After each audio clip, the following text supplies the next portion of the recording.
Hello, everyone. As I said on the last podcast, there was a part that I needed to make for my actuator. So, in order to get the longer actuators, they are made more for internal things. It's a 30-inch rise on the actuator itself. And if you think about like a standing desk, that's kind of what it's designed for. They're 200 pounds apiece. If you put 4 of those on a standing desk, you could raise it 30 inches. So from your desk height, you could go up 30 inches from there. But that's an indoor application, right? While this is good for some outdoor type stuff, like if you wanted to use one to raise up the back glass on your car for a hatchback type situation, it's only good up to a splash of water. Right? If I'm going to use these outside to push the solar panels up, there's a couple of considerations here. First is, during the winter, they could get snow on them. Now, getting water in the motor is a bad thing. If they're mounted so that the motor is on the deck part, right, so it's pushing the panel up, the push part would be against the panel, so it'd be driving the panel forward. That would, by necessity, mean that the motors could get snow on them, right? If I reverse it so that the motor is attached to the panel so that it's pushing away from the deck every time it goes up, that alleviates a little of that problem because they'll be higher up, less likely to get snow on them, right? Or to keep snow on them. So I wanted to get a part that I could put over the back of the device itself, which would allow me to then cover that top piece, right? Put it over so that it's over the motor itself. So even in a pouring rain, it's like a little umbrella for the actuator motor. Problem is, there isn't such a device out there. So I needed to design and print one. I was originally going to send it out to a printer to get it done, and then I decided I could probably do more if I just bought a 3D printer and did it myself. So I bought a Creality Ender 3, version 3. And I've got that set up. Now, here's my setup. I've got that printer plus the camera. The camera affords me two things. It's got an AI in it to stop it if it starts to have issues, to pause the printing. The other thing it can do is it allows me to view it so that the printer itself, which when these print, they have a smell to them and a sound. So the printer can be in another room and yet I can still monitor it. One thing to note if you're looking to get a 3D printer like an Ender 3, it's not an enclosed printer. Now, the way this works is the print head goes back and forth on a bar. It's fixed. The print surface moves. So when you're sizing out an area for this to fit, you're sizing out something more than the size of the device itself. So if we were to measure the device, that wouldn't be enough. You need to make allowances for the throw. Now, the back of it has a cable, which makes it even further back on the back push than on the front, right? Because the cable has its connector and it's flexible, but it's not so flexible that the cable, that the connector is going to fold underneath. So you have to take that into account when you put one of these together in a space. In addition to that, I purchased the heater that goes with the filament. Now, this is a single filament printer that I'm using, which is fine for my current purposes.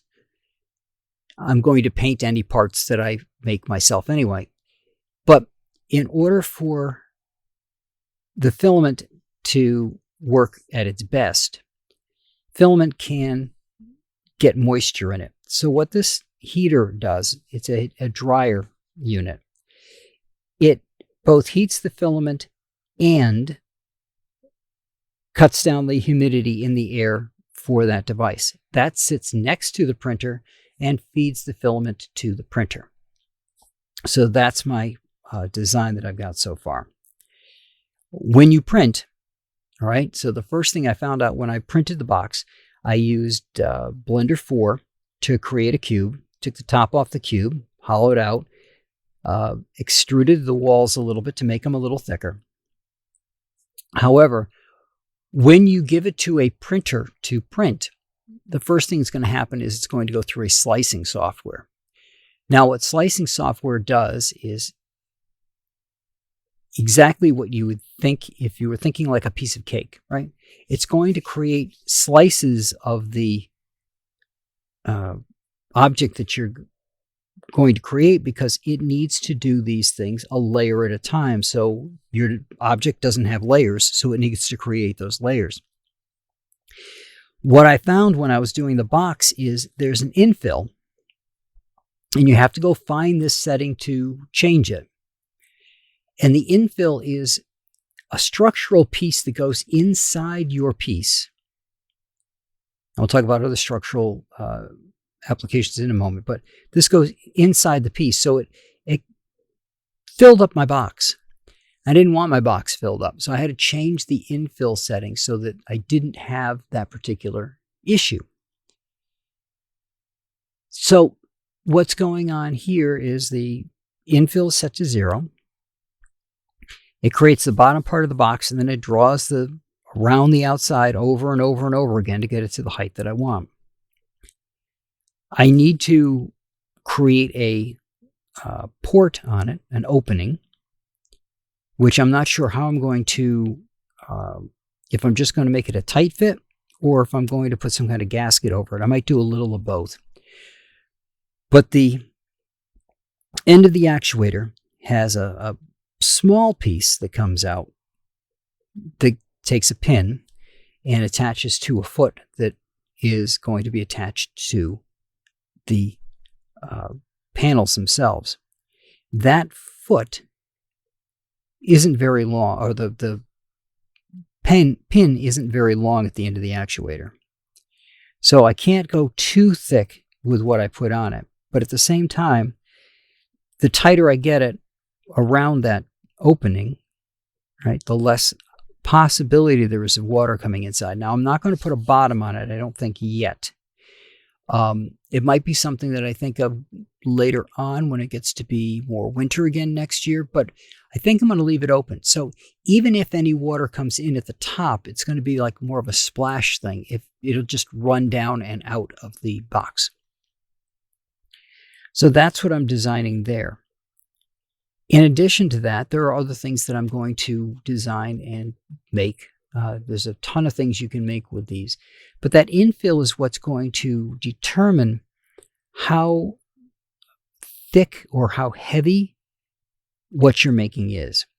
The default for the Ender 3 is a 10% fill, which means if you're making an object, I was thinking about making chess pieces.